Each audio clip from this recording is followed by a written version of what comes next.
Okay, so I'll just introduce Jessie and Anu.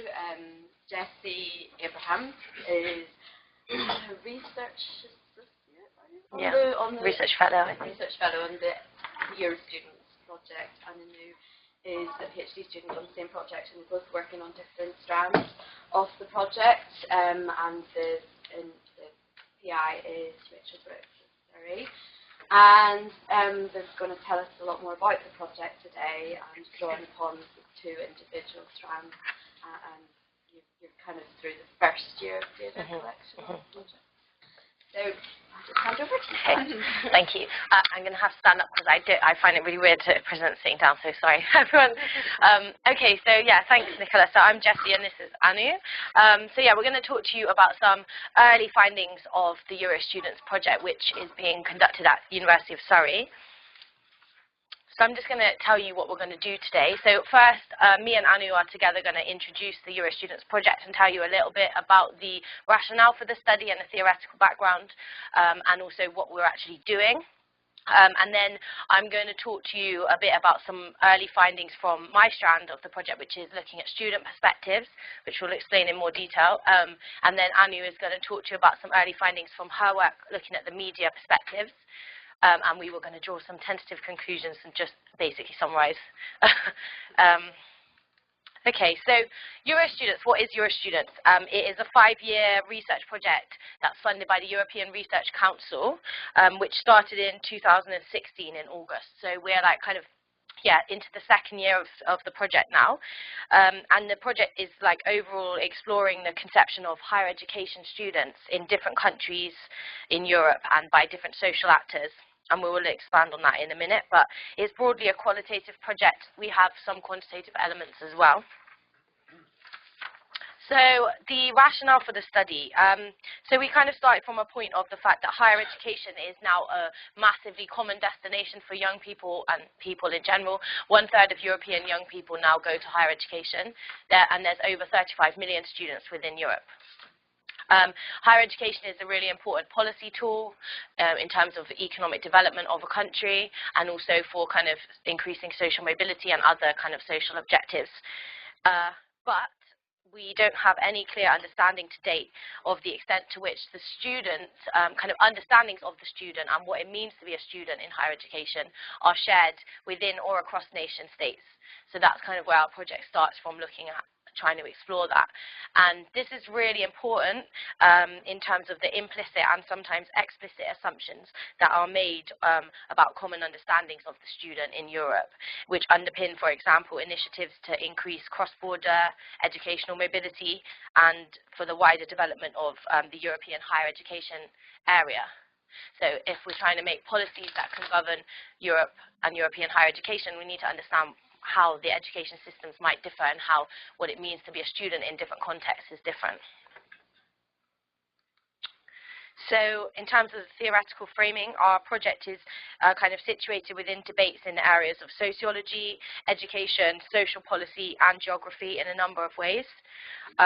Firstly, in terms of debates around whether we've seen a convergence of educational processes through globalization. So most literature in this area has focused on top-level policy when considering this issue, but our project seeks to explore this in respect to the lived experience of higher education in different nations, so through looking at students, staff, and media on the ground in each country.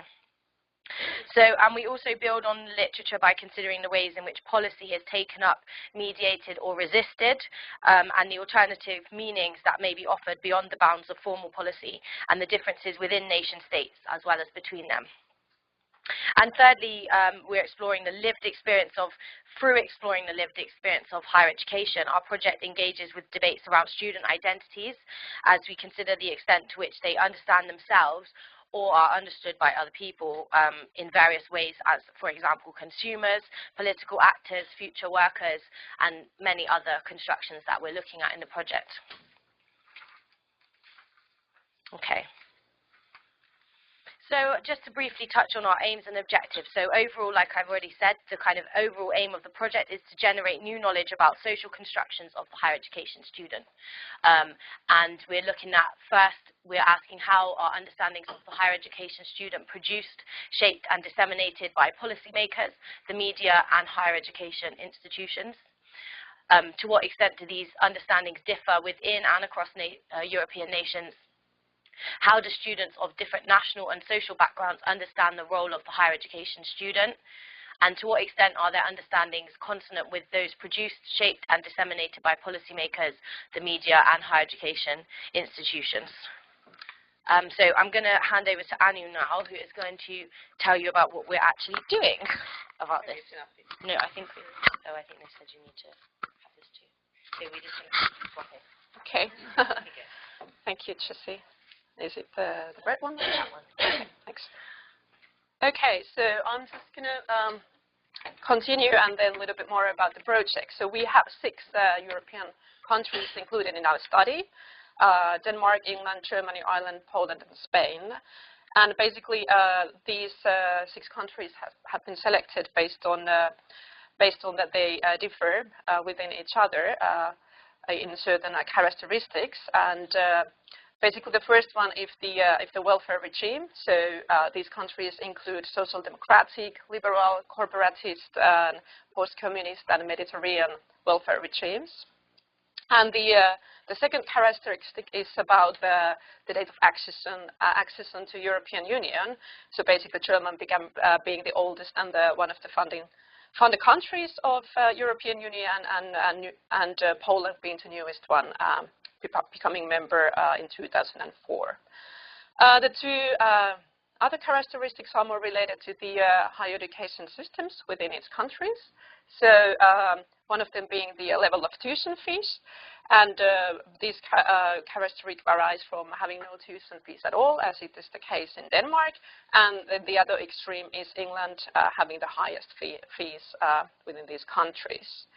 And the fourth one is the nature of the student support system. And by this we mean that what kind of study grants and students' loans are available, and whether these are provided for every student, or if they are based on need or merit, and so on and so forth. And these countries also varies quite a bit within these characteristics, basically. And then who we are basically working in the project. So we have 4 strands within the project, and we are 4 researchers.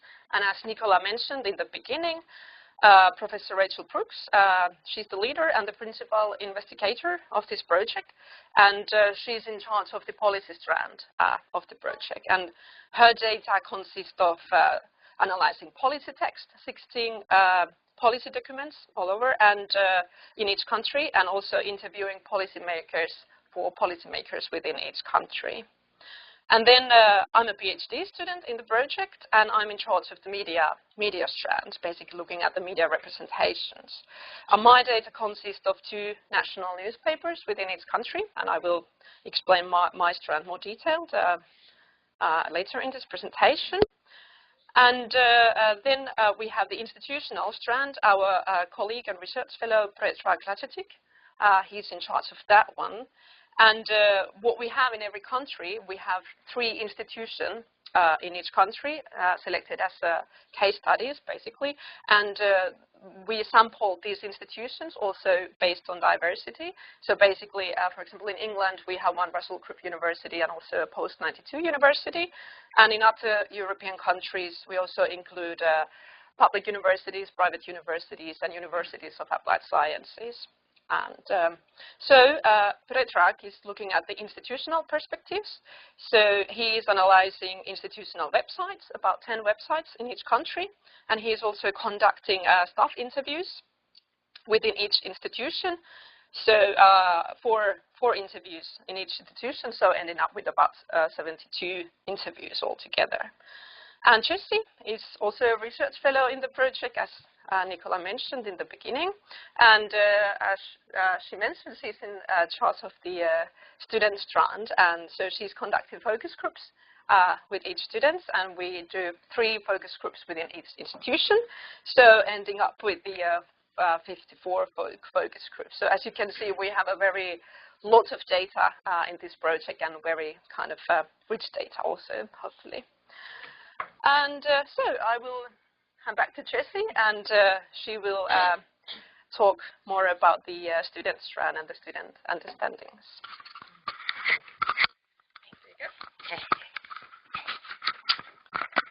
Okay. Thank you, Anu. Okay, so yeah, so I'm going to talk to you a little bit about some early findings from the student perspective strand of the project. So I'm just going to briefly explain a little bit more about the focus groups. So I'll just tell you where I'm at now. At the moment, I've finished 3 countries fieldwork. So that's 9 focus groups in each country in total. So it was 3 within each of our case study institutions. So the countries that I've already collected the data from is Denmark, England, and Ireland. But at the moment, today I'm just presenting some findings from England and Ireland, because Denmark, I've just finished that recently. And in the focus groups, we kind of focused on, we looked at the themes that are central to this project. So I asked students about how they see themselves as students and what it means to them to be a student today within their national context, but also asked them to reflect on how they feel that they're seen by other people. So those were the kind of 2 themes.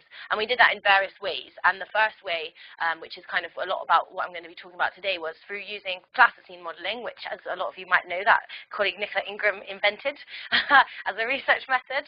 And actually it works really well, because for me this was the kind of beginning of the focus group. I asked students to create 2 plasticine models. One was about how they see themselves as a student, and one was of how they feel that they're seen by other people.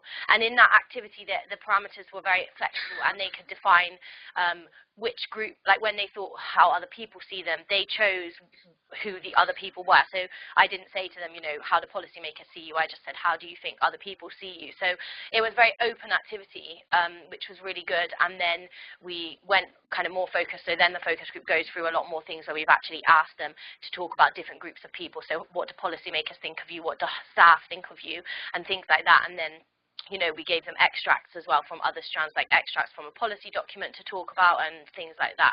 So, and asked them how they think they're understood in various constructions. So we asked them about, you know, being constructed as a political actor or as a consumer.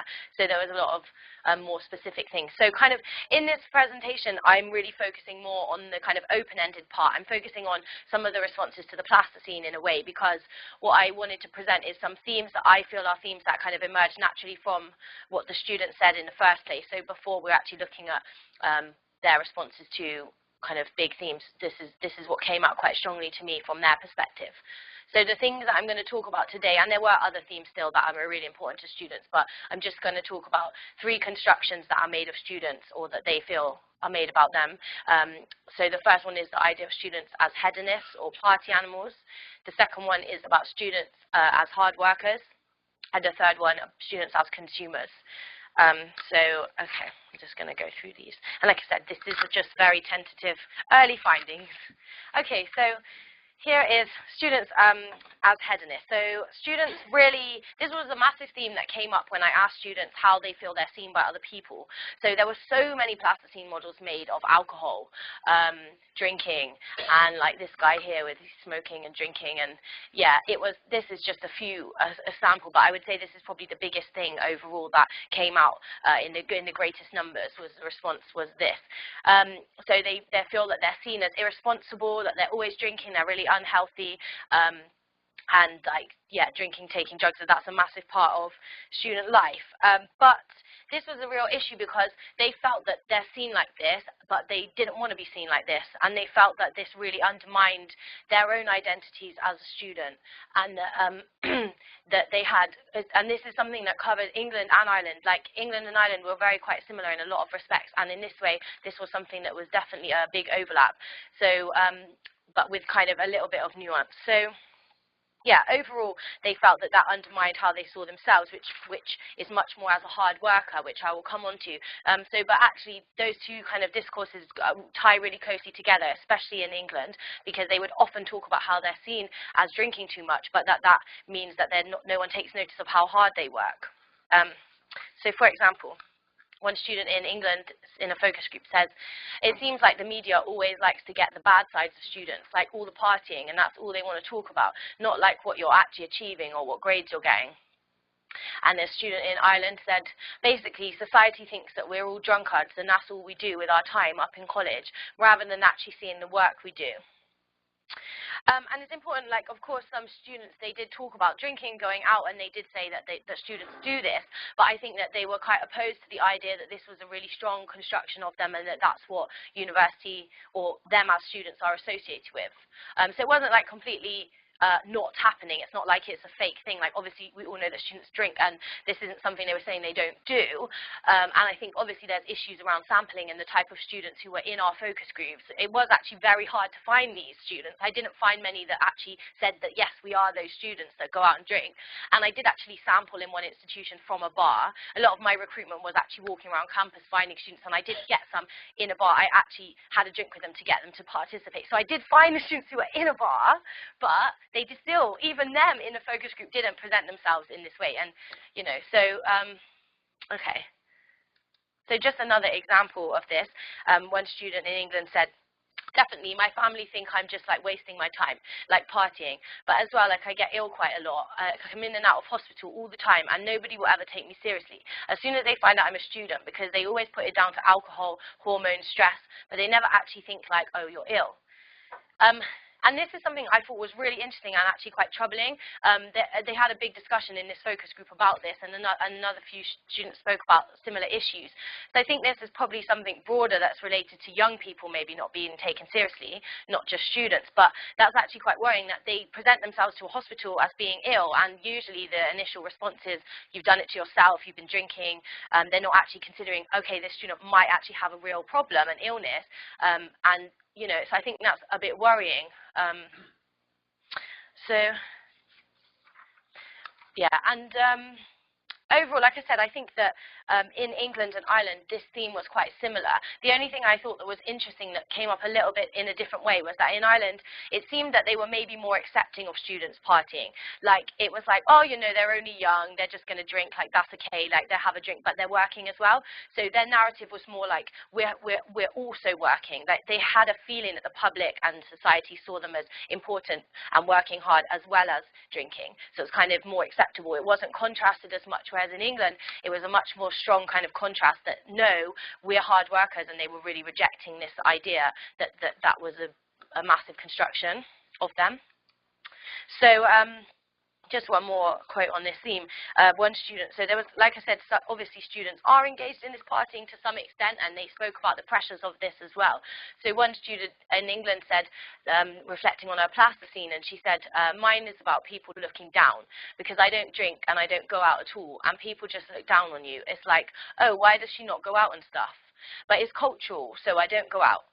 And also, like, when you don't get good grades and stuff in your class, and people, they look down on you, and oh, she doesn't study that well and stuff. So, and even the title to this section, which is another quote from a student, it's like, if you don't go out, you're not like a proper student. So there was a lot of discussion about the kind of pressures to drink and to go out, and that was something that came up. So not to just overlook that and pretend that students are all not really partying. So the second theme then I want to talk about is students as hardworking. So like I said before, and as you saw in some of the quotes, this was something in England that came up in a big contrast to being seen as a party animal. They were rejecting that and saying, hold on, we work really hard. And this came up so much in the plasticine. There were so many plasticine models when I asked them to make a model of how they see themselves, that for me, kind of, I coded under hardworking, because it was things like laptops or books or a graduation hat. Like, so they would really make a model of something that was to do with their learning. So when you hear, how do you see yourself? Okay, I see myself as a book. Like, they're making this book and saying, my subject, my course is so important to me, I'm working really hard.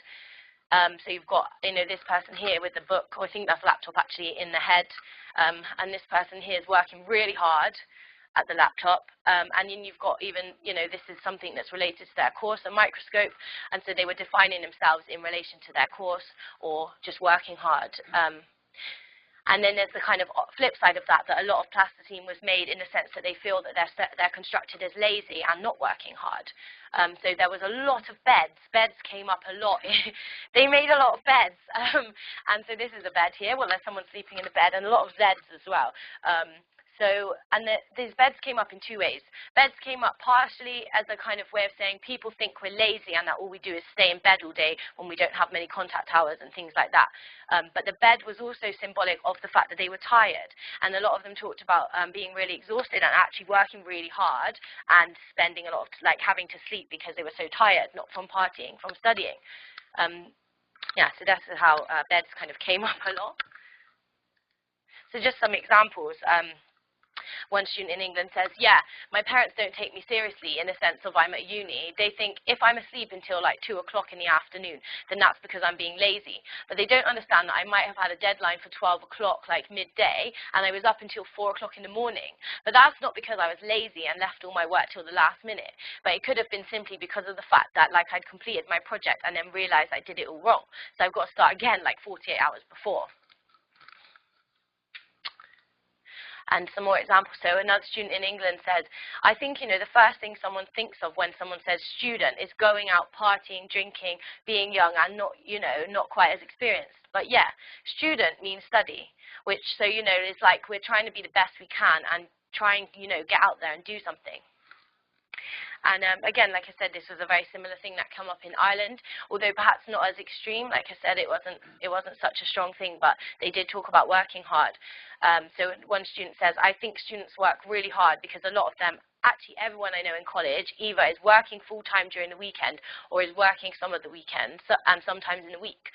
So yeah, I think it's a lot of hours, and I think that people think we're just lazy, and they're like, oh, you don't have college till 12 o'clock, like you just stroll in.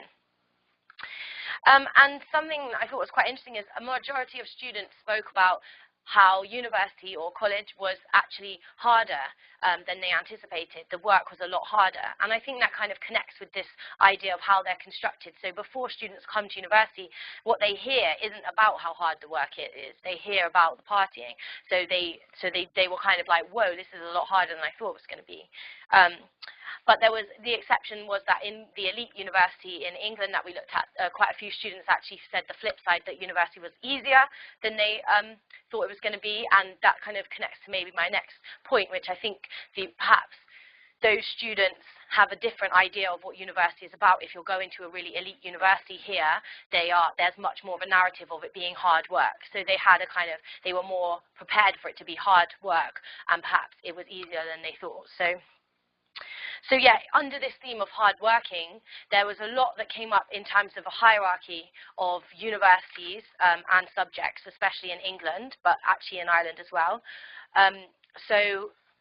They were talking about how, like, if you attend a certain type of institution, you have more of a hard worker status attached to you than in different types of institutions. And this came up a lot. So one example from England here, a student says, it's different to back home where I'm from. So around local city, the idea of being a student is very different to at elite university. So there's a lot more drinking, rowdiness, and kind of people just expect you to do drugs and kind of float through. Whereas at elite university, to be an elite university student, it carries there's something different about it. It's more tame in a sense, and yes, it's a good status to carry around. So it's a lot more, you're respected if you go back home where I'm from to have gone somewhere like elite university. And of course, this is a little bit more complex. I think Anu's going to touch on it, and I definitely did have data about the constructions that are made of them as being really, partying, and you've probably seen a lot of things about elite universities in the paper and students, so it's not that straightforward. But the point more is that there definitely was a lot of discussion about that having a specific status in terms of their being taken seriously in society as learners and as hard workers. And this also came out in terms of subjects, and so like I said, that certain courses carried more weight in terms of how much work they were considered to have been putting in, and you'll probably be familiar with that, and especially in terms of contact hours. So, for example, one student here in England says, she's talking about her plasticine there, and she said, is someone like sleeping in a bed? Because I feel like when I tell people about my course, which was criminology, and everyone laughs, and like contact hours and stuff, I think people kind of have like an assumption of my course. And because it's not like, I don't know, it's not like a science course, it's not like really academic. They just kind of assume that I'm like, I don't know, lazy, or that I don't have that many contact hours, so I'm lazy and don't do that much work. Okay. So, the final thing that I'm going to talk about then is the idea of the student as a consumer. And this is, I'm talking about this part not so much because it was a really, really strong theme in the focus groups from the students' perspective, but because this is obviously a really strong narrative at the moment, and people are kind of assume that students just engage with university in a very consumeristic way. But that's something I really want to problematize, because that's not really the message from our focus groups. So the topic of consumer came up because we manipulated that. Like, we asked them, we said to them, some people say that students should be seen as consumers. What do you think about this? And had the discussion. But before that, if we look at the plasticine, which, like I said, happened before, it was very interesting because a lot of, in particular, this was differentiated by type of institution. Like in the post-92 here, this was a really strong theme, but this covered in all places and in Ireland, that when I asked students how they're seen, that a lot of them made money. So they made a pound sign, euros, they made actual money, and this one's quite funny because it's got everything. This is how they're seen: money, lazy, and alcoholic. So that was everything there. But they felt that they were seen in that way. So I think that's quite interesting. That's before we introduced that. They think they're seen as a source of income. And sometimes the money was related to themselves feeling like they're poor and they haven't got much money and, you know, maybe getting into debt. But it's mostly about how they're seen. And and this came up when we asked them, especially what they thought policymakers thought of them. Money came up a lot. It was usually the first response across the board in England and Ireland was that they were seen as a source of money. So I think that's quite interesting. So, like I said, the students, though, if we look at how they engaged with the idea of themselves as consumers in terms of their response to my questions about that, they didn't engage with it in a straightforward way. And actually, a lot of students just were just unfamiliar with this discourse. They'd never really heard about it in England and Ireland. So this is a student in England that says, I haven't really thought about it before. That's why I haven't really said much, because that's not the first thing that I really think of if you're a student, that you are, I suppose, I just think you come here to learn. I haven't really looked at it in that way. I don't really have a wide opinion on it. And one of the things we showed them in the English focus groups was an excerpt from a policy document which is from the Consumer Markets Authority. I don't know if any of you have looked at those things, but they're quite shocking. It's a Consumer Markets Authority document about knowing your rights as a student, as a consumer, and it's very provocative. They were quite shocked, and it's kind of targeted at them, but they were like, we've never seen this before, and it's like, you must know your consumer rights. But they weren't really all happy with that. So there's some literature that talks about this as well at the moment, especially like Michael Tomlinson has found kind of a similar thing. But so the students, some of them, of course, did actually accept it and said that they would like to be seen as a consumer, but others rejected it. So, for example, one student says in England, well, definitely, because we're paying for a product, we're paying for a service. As we're paying, we should be seen as a customer. So not to say that this wasn't there, and this did come up. But I think it's really nice to think about the students that did reject the idea of education, consuming education. And one student here in England said, like a consumer kind of sounds like, it's like a business deal. I don't really like that. I don't feel like a customer. I just feel like a regular 18-year-old girl just having a good time. Sorry, I forgot to say that the themes were quite similar in Ireland, although there was like less knowledge of the idea of students as a consumer. But I've only got quotes from England in these slides, but it was very similar. Okay, so yeah, and the students who were kind of rejecting the consumer status, they would reject this often on the grounds that it was cold and impersonal, and this was both in the sense that it undermined personal relationships that they really sought to build with lecturers that they valued. And they said they didn't want to be seen as customers because they kind of spoke as well about complaining about a lecturer and how they felt that that was really personal. And one student said it doesn't feel like they're a product. So they didn't feel like they wanted to complain in that way. And there was a kind of this narrative that actually, whether they wanted to be seen as consumers or not, it was inevitable that they were now seen as consumers.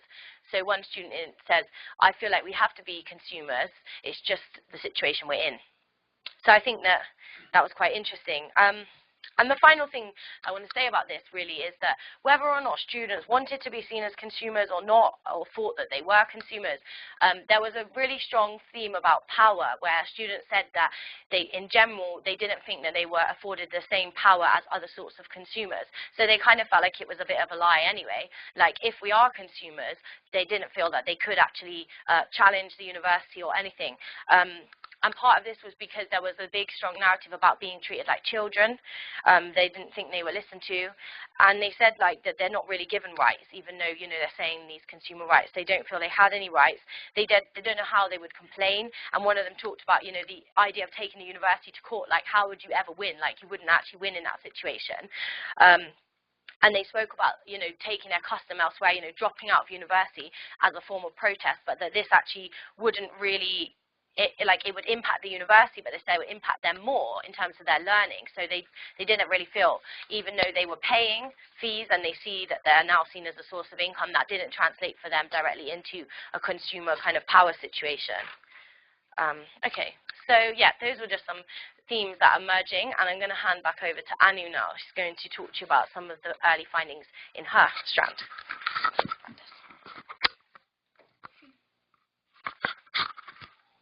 Okay, thanks.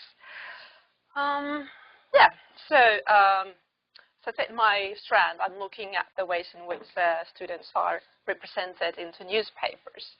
I'm in the very beginning of my data collection, so basically I collected the data from the English newspapers, and I'm in the process of collecting data from the Irish ones. So here I will just introduce some preliminary findings from the English data, and I'll try to make some connections to what Jessie talked about, how students see themselves and how they see that they're perceived, basically.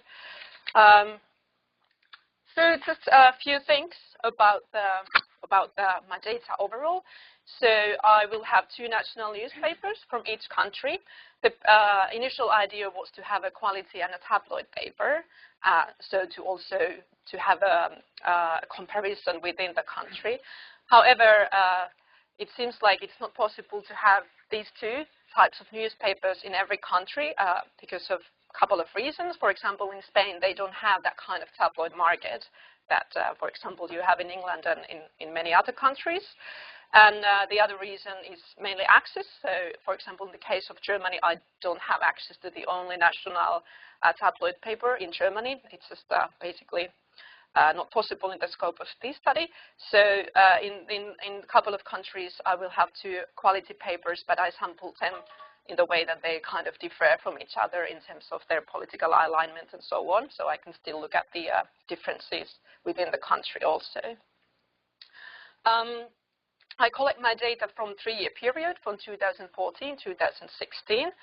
However, my point is not to do a comparison, like temporal comparison, and look at those. It's more like to have a snapshot of the current representation of students in newspapers, which is also equivalent to the project. I use online databases to search for articles, mainly using LexisNexis database, which includes most of the newspapers that I have sampled in my study. In my analysis, we'll go through 2 main stages. The first one basically focuses on building an overall understanding of the different themes and how students are understood and constructed in the different newspapers, and making a more kind of a rigid comparison between the countries. And then for the second level of my analysis, I will select a subsample from the based on the first stage, and then I'll do a more detailed, deeper discursive analysis for those articles, focusing on specific themes then in that level. So as I said, I'm in the beginning very much, so I will just go through the 2 English newspapers and some quite descriptive findings from those. And yeah, and unfortunately, I can't offer you a very deep analysis, but however, I would still really like to hear your insights and comments. How do you think and what you find interesting based on what I'm going to show you? So a couple of things about the sampling, basically. So the way I search articles, I use a certain search term. So basically what I do, I look at students, that has to be in the headline of the article, and then including University of Higher Education, that can be anywhere in the text. So here you can see the articles on the number of hits in Daily Mail and in Guardian. And as you can see, in Daily Mail, there's a slight increase every year, and in Guardian, there's quite a big increase between 2014 and 15, and a slight drop between 15 and 16. However, in the scope of this study, unfortunately, I can't include all these articles that comes up. So what I do, I kind of sort them by relevance, and I take 50 first articles from each year. So I end up having like 150 articles from each paper all together for a closer scanning and a sampling process. And here you can see that, funnily, in both Guardian and Daily Mail, I excluded 32 articles because they don't really talk to students prominently, so the focus is very much somewhere else than actually in the students. And I also exclude articles that talk only international students, as the focus of the whole project is more in national students. Interestingly, I think I was quite surprised that there were more articles talking about international students in Daily Mail, and I think most of them were basically trying to convince readers that all EU students come here just to exploit the system, which would be, I think, very interesting study on its own, perhaps. But unfortunately, I'm not including those things in my thesis at the moment. So I end up having 98 articles in Daily Mail and slightly more, 110 articles in Guardian, basically. So just some basic characteristics or features of the final sample. Not surprising that the length of the average length of the article is double in Guardian compared to Daily Mail, and also in Guardian they have much more pieces written other people than journalists, and these mainly include academics or other experts in the field of higher education. What is quite interesting, I think, like very few opinion pieces in both, and I think it's interesting to look at that, how is it in other countries, than if there are more people actually outside journalists or experts writing opinion pieces. I wanted to look at a little bit like how the articles talk about students, so it's kind of the reference group. As you see, the majority of the articles talk students in general, so they don't specify any specific group. However, in Daily Mail, there's lots of articles that talks about individual students or a couple of individual students, whereas in Guardian, there are more articles that talk about specific groups of students, and these include, for example, male, female, gender, social class, disabled, age-related things, or ethnicity-based groups, basically. And I also wanted to look at like how much students actually have voice in these articles, and as you can see, it's more included in Guardian as in Daily Mail. And what I did that if the article was written by students, I would kind of mark it as student voice. However, I think there was one Guardian article that was written by students, or if students were actually interviewed for those articles, then I would also reckon that it's kind of students' voices strongly included, basically. Basically, this is where I am with as part of the English data. So I tend to do this with all the newspapers to have the overview, and then go deeper into the themes and look at like how they're actually, what's the narrative and discourse within each theme, basically. So this is a collage of the different themes in the English newspaper, and I will point out 3 themes actually from here, and also then to make some connections with what Jessie taught. In the Daily Mail, the well-being of students, it's a really, really large theme, and also about a quarter of articles in Guardian address this theme. This includes kind of various aspects related to well-being, for example, students being tired, stress, mental health issues, or the student being unhealthy in other ways, alcohol, drugs, being poor or having lack of money, and also references to kind of social pressure and discrimination in the higher education. In the Daily Mail sample, there are many articles talking about students using alcohol and drugs. and also lack of money and mental health is quite a big theme. In Guardian, the mental health, stress, anxiety it's a very big theme. In both papers, I think there's quite a vivid discussion of campus being a safe place in terms of like sexual harassment and free speech related things. And I think it will be really interesting to see in the further analysis that how these themes perhaps differ or are similar within these papers, because I have a hunch that they are quite different, actually, the way these themes are talked about. The overall largest theme in Guardian is students as consumers, and also more than a quarter of articles in Daily Mail also talk about this theme, basically. And that this also includes various references of students being consumers, for example, investing for a degree for personal benefits, discussions related to tuition fees and debt, and also discussions about satisfaction, dissatisfaction, value for money, student complaints, student choice related issues, and also degree inflation, and also kind of seeing students as vulnerable in the higher education market, basically. And I think majority of these themes in these papers are around the fee and debt, basically, and especially in Guardian, also the consumer discourse is very closely linked to social mobility, but also the student satisfaction and dissatisfaction value for money is another theme that came up quite a lot in both papers. And the third theme I want to point out here that was especially strong in Daily Mail is related to characteristics of students. So I wanted to look at to what extent kind of the texts include sort of explicit references of students and certain characteristics related to them. And by this I mean like I avoided to read them from between the lines, so it would be kind of a really real, like a really explicit real construction in the text. And overall in Daily Mail, there are more references to different characteristics. I think considering the nature of the paper, it's not very shocking because you can get quite choosy out headlines by characterizing students in different ways. And the positive characteristics include, for example, being intellectual, active, hardworking. Negative refer more to lazy, passive, even stupid. And then there are a few articles that characterize students as exploiting the higher education system, and also references of students being irresponsible, nuisance, and hedonist.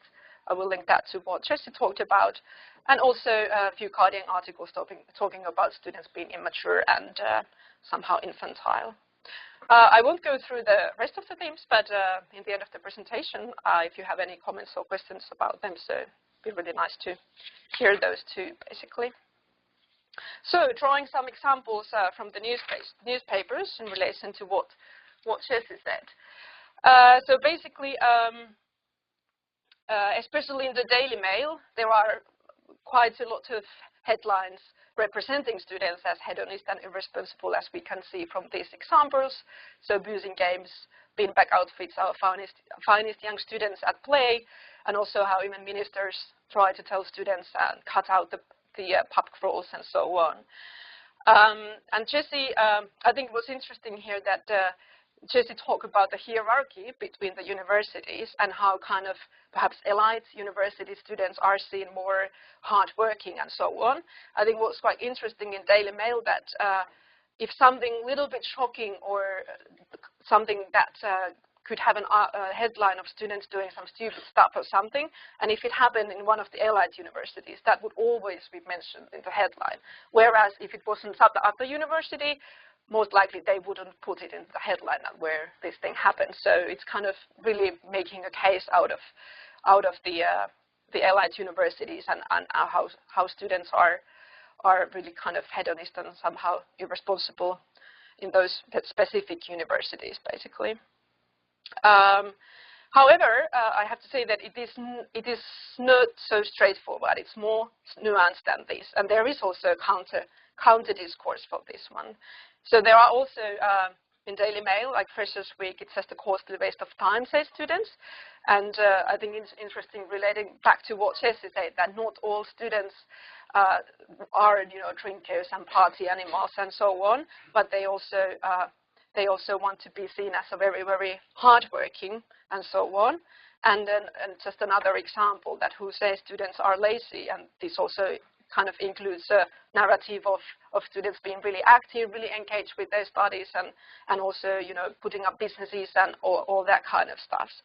So even though kind of students say that that they think that media is all about seeing them as party animals and all that, it's more nuanced basically, and of course will be interesting to dig a bit deeper to see like what's really going on here. However, I think the irresponsible hedonist discourses are mainly focused on Daily Mail. There are almost none in my sample in the Guardian talking about students in these terms.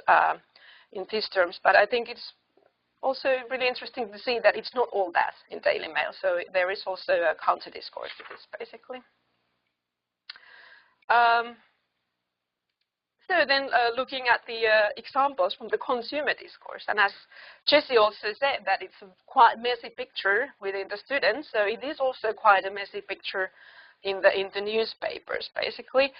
And I think this first quote just illustrates that that, as I mentioned earlier, it's a lot to do with the tuition fees and student debt and so on.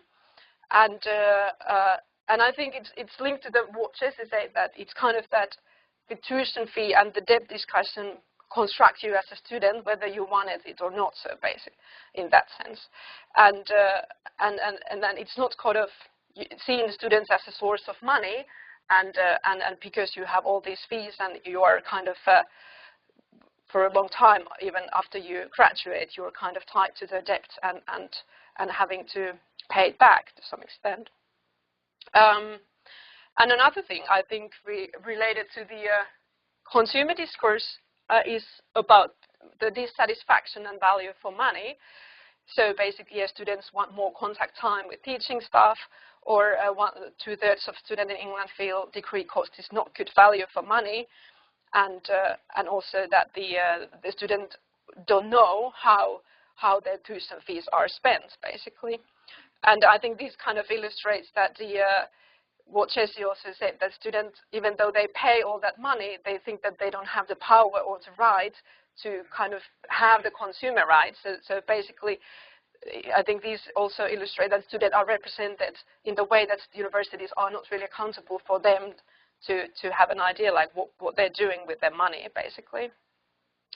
And another interesting, I think, discourse also in the within the consumer discourse is kind of the worry of how all these consumer status can impact their learning and activity in their studies, basically.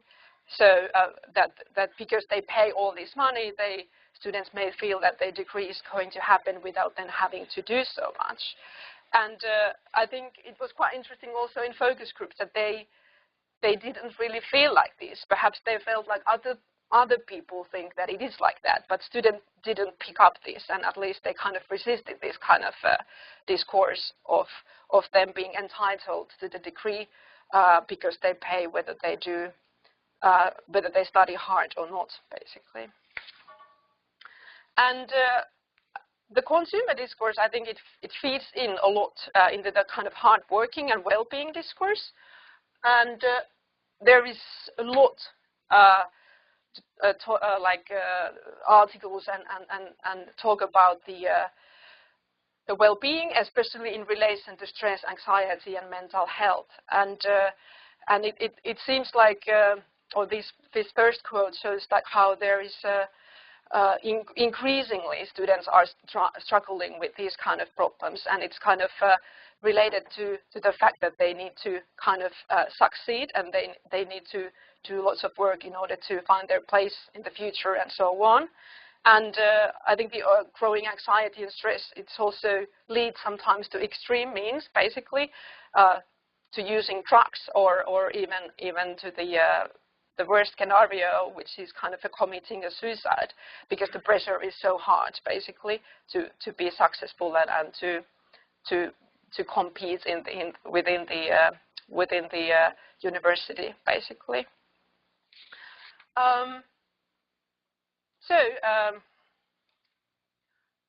Some preliminary conclusions, basically. So what Jessie pointed out is that there is a big discourse of students constructed as hedonist, or that's how students think that other people see themselves. And they feel like this kind of undermines them as hard workers. And in relation to the consumer discourse, some students kind of accept it, but not all wanted to be understood as consumers. And for now, what I can say in relation to the newspapers is that the hedonist discourse is not so straightforward as what perhaps students think and think that it would be. And I think in terms of the consumer and the well-being discourse, they are quite interconnected. And I think this is something what I really want to look into more detailed. And especially, it's really interesting to see whether this is a big theme in other countries or not, and how it is talked about, basically. So, yeah, thank you for inviting us, and I think it was our pleasure to come and present. And here you can see our contact details. We update our website quite regularly, and at least some of us are quite active on Twitter too. And yeah, happy to hear your comments and questions. Thank you. Thank you so much. I'm just wondering if you think there's going to be any difference between HE institutions, like standard HE institutions, and HE in further education, whether there'd be a difference in opinion based on some of the focus groups around kind of what they're seen as and what they see themselves as. Do you mean, like, which country are you thinking of? I'm thinking of primarily in England. Okay. Yeah, because in England we haven't included any further education colleges that have higher education, just because what we've looked at is where most of the students are when we were doing our sampling, and that's not a massive area here yet, or it is, but they're very dispersed. So there's kind of higher education courses in various places. So our 3 institutions in England were all universities. But I think in other countries, we do have some where it's like it's not a university. In fact, like in Ireland, for example, there's a binary system, and we had, institutes of technology that are technically not universities. We included one in our samples. So, but I didn't actually initially see that much difference at that point. So far, I haven't seen, but like I said, that's only one country. I think there probably is differences. I imagine there probably would be here, but just not something we had the scope to include. Sorry. Question. Yeah, okay. Thank you very much. It was super interesting. There's so many things actually that I want to ask and comment, but I'll focus just on the question and the remark actually. So my first question is methodological or analytical even, about how you perceive students as a group. Because it seems to me that it comes out of data very evidently that it's not such a homogeneous group. So how did you actually approach doing focus groups when it started? And it seems that there might be, you already identify differences between different status of institutions, but there might also be disciplinary differences or other traits of student groups. So how do you deal with that? Potentially, I'm also interested if you tackled international students and mobility as well, since this was the rationale of the project. And then, Jessie, for you, the 3 themes that you identified. So, did I understand you correctly that basically this hedonist theme is more or less somehow how they see students are being externally constructed, which is as opposed to the hardworking students as they see themselves? Or is this more interrelated, interwoven, more complex story? Because it seems to me it's very hard to make this either-or distinction. And then it's really interesting how the consumerist discourse then creeps in both of your cases. So, I'll just answer that first. But because it did come out to me as quite a strong difference. I think they were quite clear that they're constructed as hedonists from outside, but they feel like they should be seen as hard workers. And because we even had a question that says at the end, how do you feel you should be understood by other people? And that was often what they said. As hard workers, we're working hard and people aren't acknowledging that. But to kind of connect to the other thing was that they would say often as individuals, not as a group, that they felt that they were constructed as a homogenous group. That came up a lot in England especially, that they rejected the idea that they are students in this homogenous way. So they would say, we don't want to be seen like that at all. But yeah, like, it's obviously a little bit more complex, and like I said, some students kind of saw themselves in those hedonistic terms, and obviously some students recognized that they were seen as hard workers by some groups of people, particularly by staff. That was something that they did kind of talk about, that some staff do see them as working hard and recognize that, and they did kind of draw distinctions between different types of students who they see working harder than others themselves, that they perceive that there are differences in the student population, and especially because we have a question that said, how do you feel that there's differences in terms of different groups of students? And if they didn't know, I would probe them with, social class, ethnicity, things like that, and they did talk about, particularly they felt international students work the hardest, and so they had this construction themselves that international students were hard workers. So yeah, there's differences like that, and methodology. Shall I answer that? The methods question, because that's kind of about my strand as well, but it was a really difficult thing, because I think the project wanted to be able to address differences because of course we recognise students aren't a homogenous group, and in our sampling, firstly we excluded international students flat out because we're looking at national students in each country, because it would just introduce too many comparisons. So international students were excluded, but other than that, we wanted to include every kind of student. So we were including part-time, full-time, mature students, students from different social class backgrounds, different ethnic groups, different courses. So our idea was to cast the net as wide as possible and to include everybody. And initially, my sampling framework set out that I wanted to do focus groups that would be segregated in some way. So within each institution, you would have a focus group with students from mainly starting with social class, so students from non-traditional social class backgrounds, whatever, and have different groups, and in that way you'd be able to kind of make some kind of analysis in terms of how the narratives might be different or similar. But this was just impossible because it was so hard to sample any students. I had to take whatever I could get, and it was a process of, whichever group a student could make, that was that. So the groups were it really depended in each university, and so I really can't even do much social analysis in terms of the differences, because we're analysing the focus groups as a group, and even the transcriber hasn't identified necessarily names. I did a survey. I gave each student a short survey, so I have the demographic information of my whole cohort, so I can say how many we have of different ethnic groups and different social classes, but you can't really say anything about their stories, I think, in terms of, so that was really difficult and quite frustrating. And unless they talk about themselves in terms of difference, we couldn't really say much.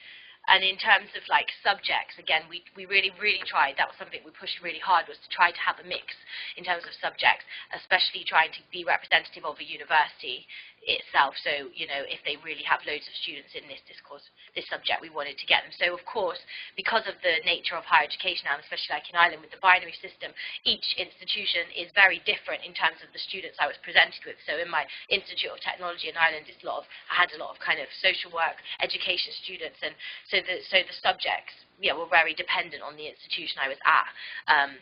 And who was our contacts and helping us, and just who volunteered. So, but we did get a range, actually, of subjects in terms of humanities, science, like natural science, social science, and people doing actual vocational type of subjects and things. So, yeah, but hard to say anything about the differences. Thank you very much. It was incredibly interesting, and so much more to come out of it. Just one question. Did you get any sense of whether the students you were interviewing in the focus groups read the Daily Mail and the Guardian, or when they're saying the media represent us in this way or that way, what do they mean by the media or the sort of public perception of what students are like? That's actually a really good question. I'm not entirely sure, because I guess I didn't actually ask them, because I asked them what they think the media thinks of them, and I think that sometimes. Did they talk about it? They didn't really forthcomingly give examples and say, oh yeah, well I read this, and they kind of, because I give them an excerpt from a newspaper, they say, oh yeah, well this is the Daily Mail, you would expect that, they have an awareness, but they didn't really talk about specific papers or articles or anything like that, and so it wasn't particularly clear when they say the media constructs them as this, what they're thinking of, or who they mean by the media. So that's an interesting thing for us to reflect on. But yeah, I didn't actually, so I don't really know actually, to be honest. Except the Mail and the Guardian are the most widely Yeah. It's online Yeah. papers, so Yeah. an argument in that. Yeah, and I think it is. I mean, I think a lot of them would do these things online or on social media, just headlines and things like that. But you didn't ask But them about their consumption of No, I didn't ask them about their personal. No, exactly. That's good. Yeah, it's a good point you should make. Thanks. I was interested in the analysis of the plasticine model. So I'm guessing they did that at the time, and then you took a photograph, and then you're back in your office with all these photographs. How did you go about analysing and interpreting what they have made, and how did you distinguish between what their interpretation of a bed or whatever was and what your interpretation was? Like, was there like a verbal element? Yeah. Sorry, I should have said that. Well, so we don't analyse their plasticine models or images in isolation from their own story. I put loads of images of plasticine up without any quotes because I was just illustrating the theme, but I wouldn't usually do that every time. So basically they made plasticine models together in a group, and then I told them from the beginning as well that I was going to do this. We went around in a circle and everybody explained the plasticine model that they'd made and talked through why they'd made it and what it represented for them. And then I took pictures of it. And so the plasticine is almost a way to get them to talk and think about their identity. So I'm not really using it as a kind of analysing the model itself. It's more just a tool to get them to talk about these issues and give them some time to think about it while they're making it. They can kind of think about it. And it was like, then it kind of leads into further questions. So I would ask them about the first model first, and then we'd have loads of questions. We'd do the whole focus group section on how they see themselves, and then they'd explain the model about how other people see them, and we'd move on to questions about that. So it was kind of, so I don't really analyse it without, Visual analysis. No. Yes, exactly. So I'm just using the images to illustrate. So when I'm explaining what they were about, that's based on what the students have told me that they've made the model about. Yeah. Okay. Yeah. Cool. I think that's quite important with doing something like this as well. Yeah. Ingram would argue as well. Thank you. That was really interesting. I really enjoyed it and look forward to hearing more about it as it progresses. So a comment and then a question. So I'm doing a project at the moment with colleagues in Sweden, so it's a UK-Swedish comparison of how students construct their identities in elite universities where they're studying really high-stress programs of medicine, law and engineering. So the kind of clear parallels, I think, between the two projects, so it'd be good to kind of link up, I think, as your data emerge. But in that project we're focusing specifically or mainly on gender and particularly on masculinities. So I wonder whether the kind of gender analysis in your project or whether there will be at some point. It's a good question. We have an overrepresented sample of women because they are more likely to volunteer, and but again, that was something that they're mixed by gender. But the thing with that is it's more easy to identify because we've asked the transcriber, regardless of names, if they can put male or female. So we are able to see. But it was the case that a lot of my focus groups were all female or one man. So maybe it is something that we may be able to do. But initially, based on my initial analysis, nothing's jumped out to me in terms of these themes of anything that seemed really clear about gender.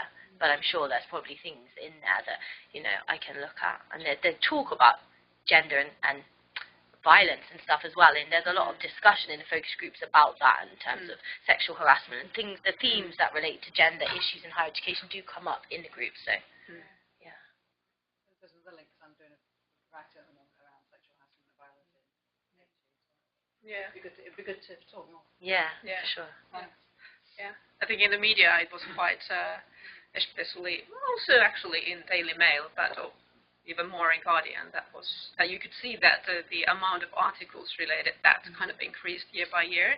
So in 2016 you would have more articles around that than what you would have in 14 and 15 and so on. So I think from that data you could also look at the gender things and so on. And I guess do they identify gender as well? Like, do they talk, they talk about sexual violence from men on women? Yeah, it's very explicit. Yeah, exactly. And I think that theme, when it came up in the focus groups, like the examples I'm thinking of, it's a lot about the students were actually quite critical of the media coverage that they get. Like, it was like, they're constructing us as you know, in trouble because of these things, or like as the women as victims of sexual harassment, and they're constructing the, you know, the students as sexually harassing people. So they were a bit like annoyed. It kind of went along with that, not hedonist, but kind of went along with that theme in the sense that they were opposed to this in a way. There wasn't that much discussion of actual things that had happened where they were feeling like they had been, that didn't come up. They didn't talk so much about their own experiences of any kind of violence and harassment. It was more feeling annoyed that they've been constructed in this way, and kind of, but I guess that's the nature of the conversations we were having as well. I would accept that if you would include 2017, the newspapers after the Me Too campaign, I think that would be a huge, there would be much, like even more talk about these things, most likely also into higher education. Yeah. Any further questions? Just a quick question, really. I'm just curious. We're going to be doing analysis of newspapers across many different countries. You're multilingual. Not that. No, I'm not that multilingual. No. Yeah, that's a good question. And yeah, so the idea is that well, I'm able to do kind of the first level of analysis, of course, in England, Ireland, and in Denmark. Well, I'm not Danish, but yeah, I can read Danish quite well.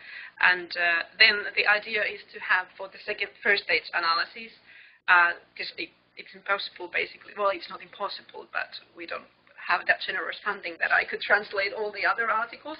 So I'm going to include do the analysis with the native speaker, so with the language assistant, and then the articles that I'm going to sample for the second stage, those will be translated then for me, so I can do a more discourse analysis with that. Yeah.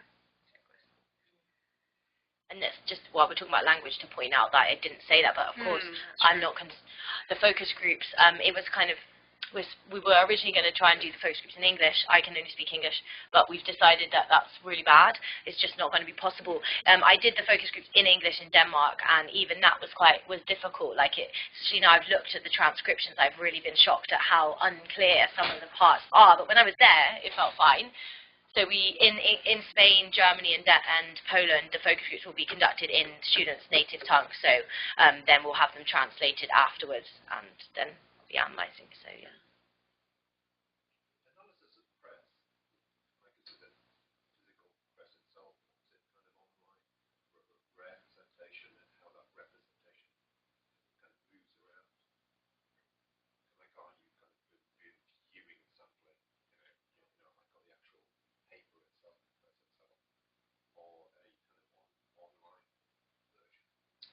It's all online versions, yeah, because I use the databases where I collect data. So it's only text. Yeah, those don't include images or anything.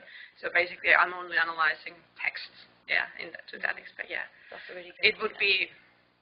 I don't know. Then it would be interesting, but I think it would need much more narrowed focus if I wanted to include also images and things like that. And I think it's just with this size of sample. Too much for one PhD. It is. Actually, it's maybe relevant to say about the other part of your, what was supposed to be part of your strand. Yeah, the original idea. Well, we might still do. I think we still do it to some extent. Yeah, to some extent in the project was to also include popular culture text, so TV productions and films, to look at how kind of these represent students also, and also do it in a comparison within the newspapers. That, but during my first year, we came to the conclusion that it's just really lots of work, and if I want, and that also includes a very different type of literature to engage with, basically, than with newspapers. So we cut that out from my PhD, and the other reason for that is that yes, you can find a lot of films and TV programs in England talking about students, but you don't really have that in other countries. It's very different. So then, again, it's a question that, okay, what I'm going to sample? And am I going to sample TV programs, some films that students watch in Denmark, even though that would be a US program, for example, or how I'm going to approach that question then? So, yeah, within the project, I guess we might, or some of us might still have to do a little bit of that analysis just because it's written in the proposal, but yeah, I left that.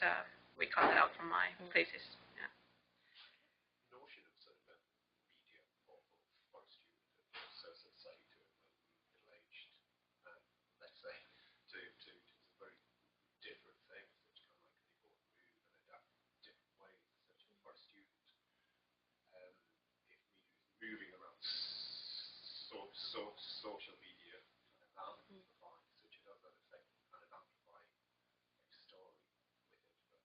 audience, actually. I'm particularly interested in how the modes of media, kind of media uses more modalities that work that affect kind of student perspective. Kind of the echo chamber idea.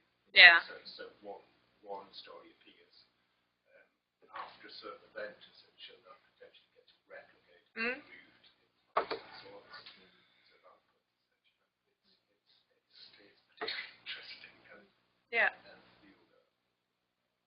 Yeah. So you can suppose there are lots of other things that you can do within the project. Yeah. And, you know, you can't do everything. And I guess for me, I was thinking that, you know, if only you had one-to-one interviews, then you would be able to pick up on the class. Oh, for mine, Yeah. But of course, you just can't. Yeah. You're doing so much. Yeah. It's a fascinating project. Loads of great data. Are there any other questions? Or are we ready to close? Okay. Well, thank you everyone for coming. Thank you. And of course, thank you to our two speakers. I'll thank you properly in a minute. Before we finish, I just want to say a few things. Copy of the PowerPoint presentation and video recording of the seminar will shortly be available on the EdRed website. The next seminar will take place in this room on Wednesday, the 31st of January. Jump forward there. Oh, I wish it was right. And will be presented by Dr. Janja Bakjevic, University of Cambridge, and the title is University Neoliberalism Critique, the Catch-22 of the War on Universities. And just before we go, can we please thank our speakers again?